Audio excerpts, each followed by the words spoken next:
ప్రేక్షకులకు నమస్సుమాంజలి.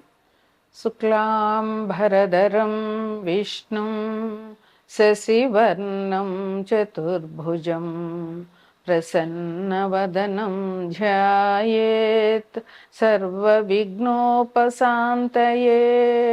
అగజా ఆనన పద్మార్కం గజాననమహర్నిశం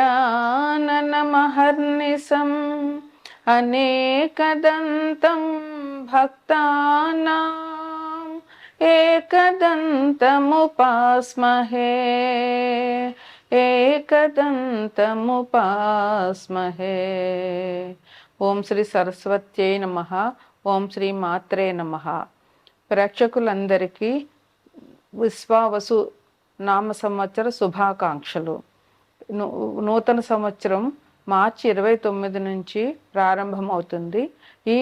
ఈ సంవత్సరానికి పేరు విశ్వావసు, అంటే విశ్వాసము, ప్రవర్తన, సత్ప్రవర్తన అని అర్థం. ఈ సంవత్సరం గురించి కొన్ని విశేషాలు. ఈ సంవత్సరం మనకి ఉగాది ఆదివారం నాడు మొదలవుతుంది. ఆదివారం అంటే రవివారం, అంటే ఆదివారం నాడు శుక్లపాడ్యం ఏ రోజు మొదలవుతుందో, చైత్ర శుక్లపాడ్యం ఏ రోజు మొదలవుతుందో ఆ రోజుకి అధిపతి అయినటువంటి గ్రహం ఈ సంవత్సరానికి రాజు అవుతారు. అంటే మనకి ఈసారి ఈ పాడ్యం చైత్ర శుక్ల పాడ్యమే ఆదివారం వచ్చింది కనుక, ఆదివారం సూర్యుని రోజు కనుక ఈ సంవత్సరం మనకి రవి రాజు అవుతాడు, చంద్రుడు మంత్రి అవుతాడు. అట్లాగే సైన్యాధ్యక్షుడు, అర్ఘ్యాధిపతి, సస్యాధిపతి ఈ మూడిటికి కూడా అధిపతి రవిగ్రహమే అవుతారు. తరువాత ధాన్యాధిపతి కుజుడు, సస్యాధిపతి గురువు, రసాధిపతి శని, నీరసాధిపతి బుధుడు. ఇలా 9 గ్రహాలు, ఇలా 7 గ్రహాలు మనకి అధిపతులుగా ఉంటారు. అంటే మన రాజ్యపాలన ఎలా జరుగుతుందో ఈ గ్రహాలు కూడా ఇట్లానే అధిపతులు అవుతారనమాట.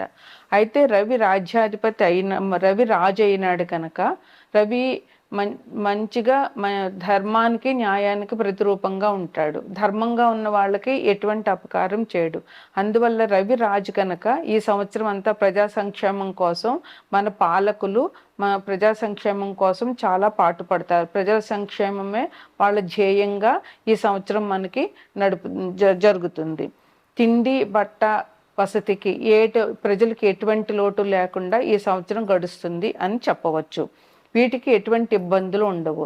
అట్లాగే విద్య, వైద్య, ఆరోగ్యం వీటి మీద కూడా చాలా ఫోకస్ పెడతారు మన పాలకులు.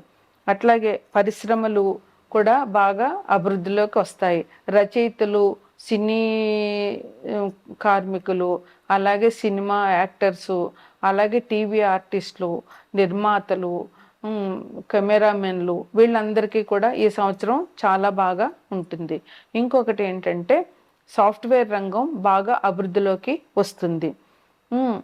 ఇలాగే కళాకారులు, వివిధ రంగాల్లో మేధావులుగా ఉన్న వాళ్ళందరికీ బిరుదులు, సన్మానాలు, వాళ్ళ వర్క్కి, వాళ్ళు చేసిన పనికి గుర్తింపులు ఈ సంవత్సరంలో బాగా జరుగుతాయి అన్నమాట. వ్యవసాయం కూడా చాలా బాగుంటుంది. వ్యవసాయం 2 పంటలు కూడా ప్రజలందరికీ, వ్యవసాయదారులకి బాగుంటుంది. అలాగే రోడ్డు, రవాణా ఇవన్నీ కూడా చాలా బాగా ఉంటాయి. స్త్రీలకు కూడా చాలా అనుకూలమైన సంవత్సరంగా ఈ సంవత్సరాన్ని చెప్పవచ్చు. అయితే ఎంత మంచి ఉన్నా ఎంతో కొంత చెడు కూడా ఉంటుంది కనుక, అట్లాగే దొంగతనాలు, రోగాలు కొంచెం ఎక్కువగానే ఉండే అవకాశం ఉంది. అలాగే సరుకుల ధరలు కూడా పెరుగుతాయి.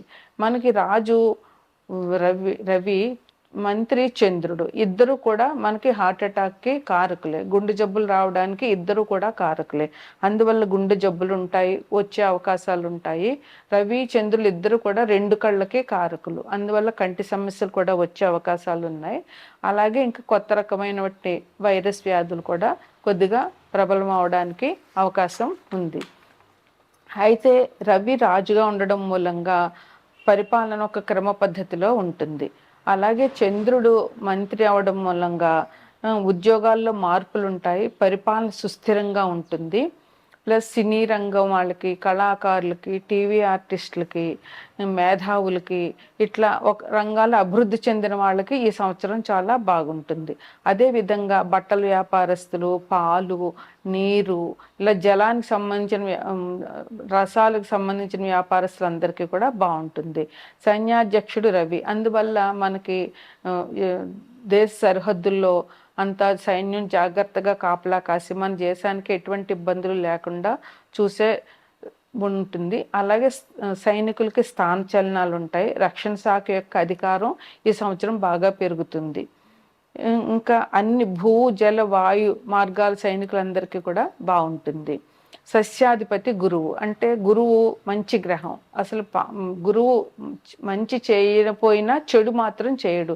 ఇంకా సస్యాధిపతి గురువు అంటే సస్యశ్యామలంగా దేశం ఉంటుందన్నమాట. అంతా పొలాలకి పచ్చగా ఉంటాయి, సస్యశ్యామలంగా ఉంటాయి. వృక్షజాతులే కాదు, గోధుమలు, బార్లీ మొదలైన ఇలాంటి పంటలన్నీ కూడా బాగా పండుతాయి. వృక్షజాతులు బాగా అభివృద్ధిలోకి వస్తాయి. అట్లాగే బులబలు, ఎవలు, శనగలు, పసుపు ఈ రెండు బాగా పండుతాయి ఈ సంవత్సరం. కానీ బంగారం ధర మాత్రం పెరుగుతుంది. ధాన్యాధిపతి కుజుడు, అంటే వ్యవసాయదారులకి బాగుంటుంది. ధాన్యం సమృద్ధిగా దొరుకుతుంది. అలా ఎర్ర ధాన్యాలు అంటే ఏంటి, మిర్చి, ఎండుమిర్చి, కందులు, ఎర్ర కందిపప్పు, వేరుశనగ ఇట్లాంటివి ఈ సంవత్సరం బాగా పెరుగుతాయి. అగ్నియాధిపతి రవి, అన్ని రకాల వస్తువులు కూడా అందుబాటులో ఉంటాయి. నెయ్యి, ఇవి వెన్న, నెయ్యి, నూనె ఇవి ధరలు అదుపులో ఉంటాయి అన్నమాట. అట్లాగే వెండి, బంగారం ఈ లోహాల ధరలన్నీ కూడా పెరుగుతాయి. మేఘాధిపతి కూడా రవే, అంటే మనకి ఈసారి వర్షాలు ఎక్కువగా పడే అవకాశం ఉంది. ఖండాలుగా వర్షం పడుతుంది అన్నమాట. రసాధిపతి శని, అంటే నెయ్యి, నూనె అన్ని రకాల రసాలకి కూడా నెయ్యి, నూనె, తేనె, బెల్లం ఇట్లాంటి వాటన్నింటికి కూడా శని అధిపతి అవుతాడు ఈసారి. వీటి ధరలు తగ్గి నిలకడగా ఉంటాయి అన్నమాట. నల్లధాన్యాలు, మినువులు, నువ్వులు ఇలాంటివన్నీ బాగా పండుతాయి అన్నమాట.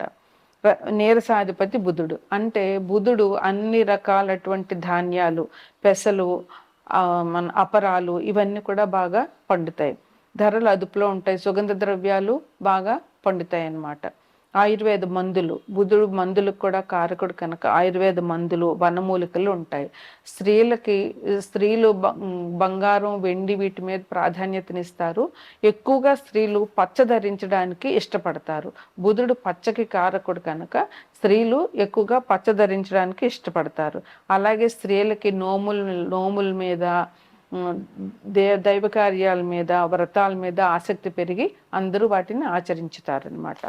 ఇక ఈ సంవత్సరంలో వచ్చేటటువంటి గ్రహణాలు, సంపూర్ణ చంద్రగ్రహణం 2 సార్లు ఉంది. అది ఎప్పుడంటే 7/9/2025 ఆదివారం సంపూర్ణ చంద్రగ్రహణం, మళ్ళీ 3/3/2026 సంపూర్ణ చంద్రగ్రహణం. 2 గ్రహణాలు ఉన్నాయి.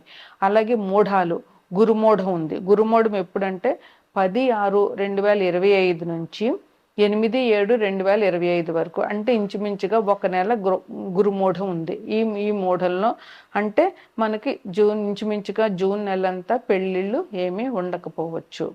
అలాగే శుక్రమూఢం 30/11/2025 నుంచి 13/2/2026, అంటే ఇంచుమించుగా డిసెంబరు, జనవరి, ఫిబ్రవరి 10వ తారీఖు దాకా కూడా ఈ మూఢం, 13వ తారీఖు వరకు ఈ మూఢం, శుక్రమూఢం ఉంటుంది. ఈ సమయంలో కూడా పెళ్ళిళ్ళు జరిగే అవకాశాలు ఉండవు. ఇక ఈ సంవత్సరంలో ముఖ్యంగా గురువు వృషభంలో, మిగతా గ్రహాలన్నీ మన గోచార చక్రంలో ముఖ్యంగా గురువు, శని, రాహువు, కేతువు ఈ 4 గ్రహాలు ఎక్కువ సంవత్సరం ఉంటాయి గోచారంలో. ఎందుకంటే 1 సంవత్సరం పైన ఉంటాయి. శని అయితే 2.5 సంవత్సరాలు ఒకే రాశిలో ఉంటారు. గురువు అయితే 1 సంవత్సరం పూర్తిగా ఒక రాశిలో ఉంటారు. రాహుకేతువులు ఒక సంవత్సరం పైన ఉంటారు. అందువల్ల ఇవే ఏ ఏ జాతకుడికైనా కూడా కొంచెం ఎఫెక్ట్ చూపిస్తాయి. మిగతా గ్రహాలన్నీ చంద్రుడైతే 2 రోజుల కంటే ఎక్కడ ఒక రాశిలో ఉండడు. సూర్యుడు 1 నెల కంటే ఎక్కువగా ఏ రాశిలోనూ ఉండడు. ఇంక బుధుడు శుక్రుడు కూడా చాలా తక్కువ టైము, కుజుడు కొంచెం వీళ్ళిద్దరి కంటే ఎక్కువ. అందువల్ల మన జన్మజాతకం మీద ఈ గోచార గ్రహాలు పద్ధతి చూపించేవి ఏంటంటే ఈ గురువు శని రాహువు కేతువుల ఫలితాలే మనకి ఎక్కువగా వస్తుంటాయి. గురువు ప్రస్తుతం వృషభ రాశిలో ఉన్నారు. ఇక్కడ 13/5/2025 వరకు గురువు వృషభ రాశిలోనే ఉంటారు. ఆ తర్వాత వృషభం నుంచి మిథునానికి మారుతారు.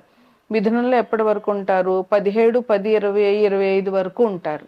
మళ్ళీ అక్కడి నుంచి వక్రించి వెనక్కి మిథునంలో 17/10/2025 వరకు ఉంటారు. అక్కడి నుంచి కర్కాటక రాశికి వెళ్తారు.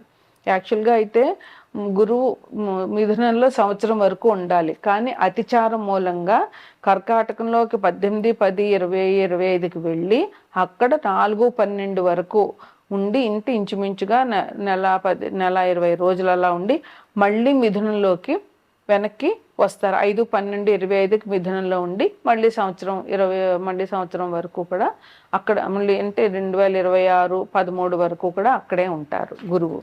అందువల్ల ఈ గురువు అతిచారం వక్రం మూలంగా మన జన్మజాతకం మీద కొంచెం ప్రభావాలు జరుగుతాయి వాళ్ళకి గురువు ఉన్న స్థానాన్ని బట్టి.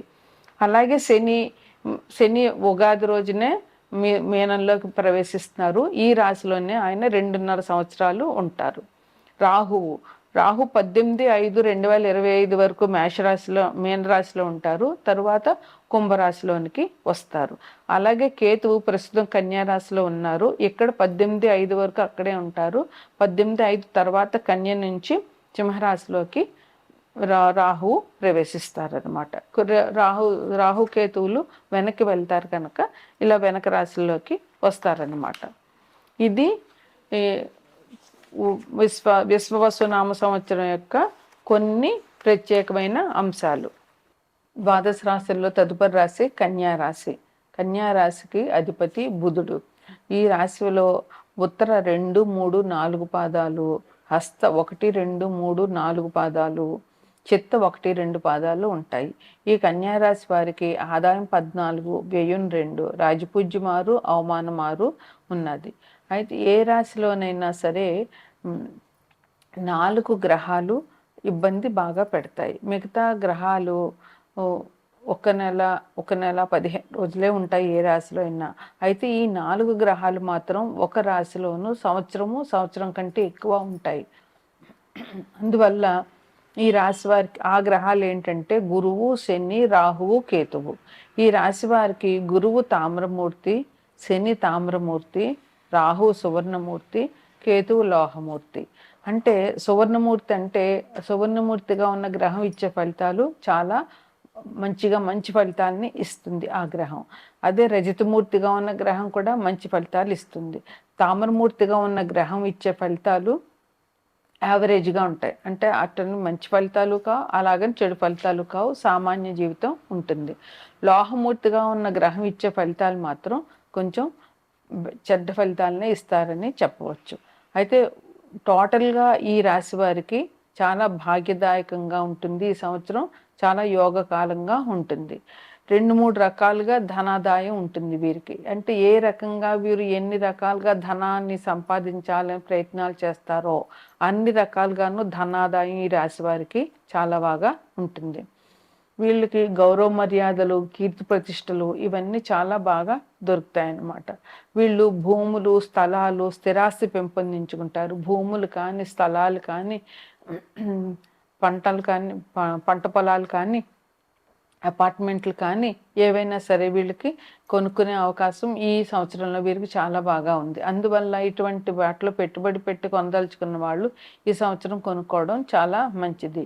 అలాగే విదేశీ ప్రయాణాలు చేద్దామనుకున్న వాళ్ళకి ఈ సంవత్సరం ఈ రాశిలో వారికి చాలా బాగుంది, అనుకూలంగా ఉంది. అందువల్ల వాళ్ళు ఆ రకమైన ప్లానింగ్ చేసుకోవచ్చు.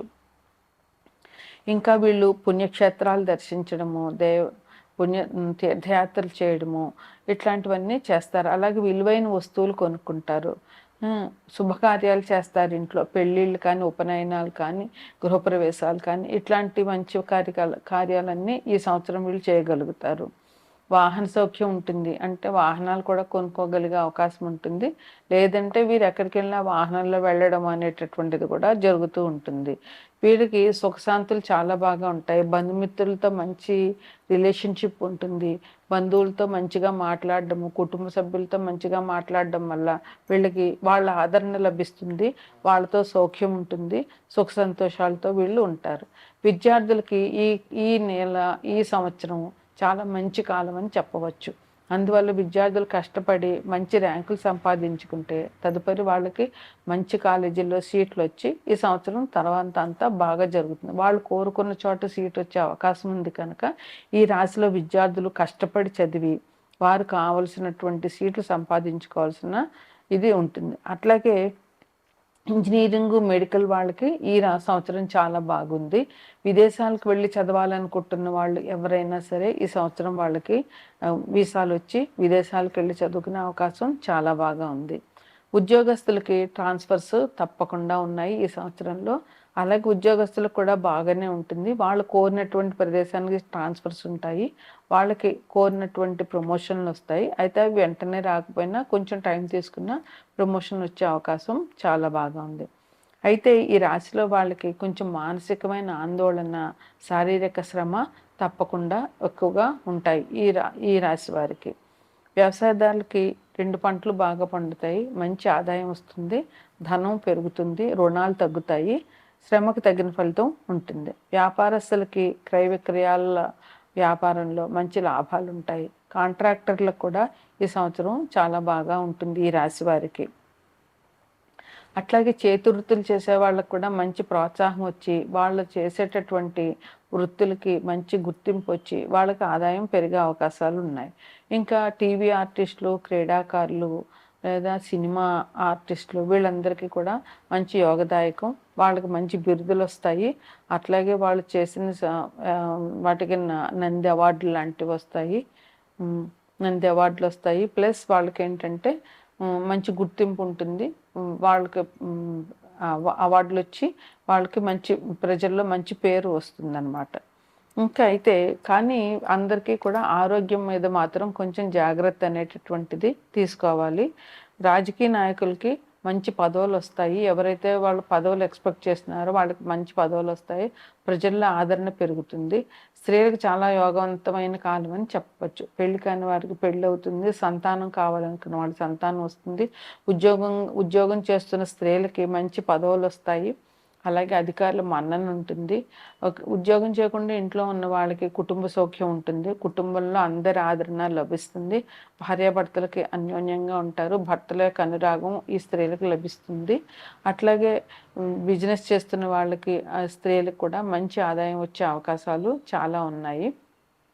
వీళ్ళకి విహారయాత్రలు, పుణ్యక్షేత్రాలు, దైవ దర్శనం కోసం తీర్థయాత్రలు చేయడం ఇట్లాంటివన్నీ కూడా ఈ సంవత్సరం వీళ్ళకి బాగా కలిసి వస్తుందని చెప్పవచ్చు. ఉత్తర నక్షత్రం వాళ్ళకి 4, 8, 11, 12 ఈ నెలలు 2026లో జనవరి నెల మంచి కలిసి వస్తుంది. వీళ్ళు 1 కేజీ గోధుమలు ఆదివారం నాడు దానం చేయాలి. హస్త నక్షత్రం వాళ్ళకి 4, 5, 8, 9, 11, 12 2026లో జనవరి నెల ఇవి కలిసి వస్తాయి. 1 కేజీ బియ్యం సోమవారం నాడు వీళ్ళు దానం చేయాలి. చిత్తా నక్షత్రం వాళ్ళకి 4, 5, 9, 10, 12 ఈ నెలలు 2026లో జనవరి నెల మంచి కలిసి వస్తుంది. వీళ్ళకి మంగళవారం నాడు 1 కేజీ కందులు దానం చేయాలి. వీరికి కేతువు రాహుమూర్తిగా ఉన్నారు కనుక కేతువు కొంచెం చెడ్డ ఫలితాలు ఇచ్చే అవకాశం ఉంది కనుక వీరు గణపతిని పూజించడము, బుధవారం నాడు గణపతి ఆలయాన్ని దర్శించడము, 21 నామాలతో గరిక పూజ గణపతికి చేయడము, ఉండ్రాళ్ళు నైవేద్యం చేయడము చాలా మంచిది. అదే విధంగా సంకటహర చతుర్థి పూజ చేయడము, ఆ రోజు గణపతికి పూజ చేస్తే మనకున్న కష్టాలన్నీ తొలగిస్తాడు ఆయన. అందువల్ల అది చేయడము, ఉలవలు దానం చేయడము, కేతుగ్రహ అనుకూలంగా ఉండాలంటే ఉలవలు దానం చేయాలి. అవి ఉలవలు దానం చేయడము చాలా అభివృద్ధిలోకి వీళ్ళని తీసుకురాగలుగుతాయి ఈ పరిహారాలు.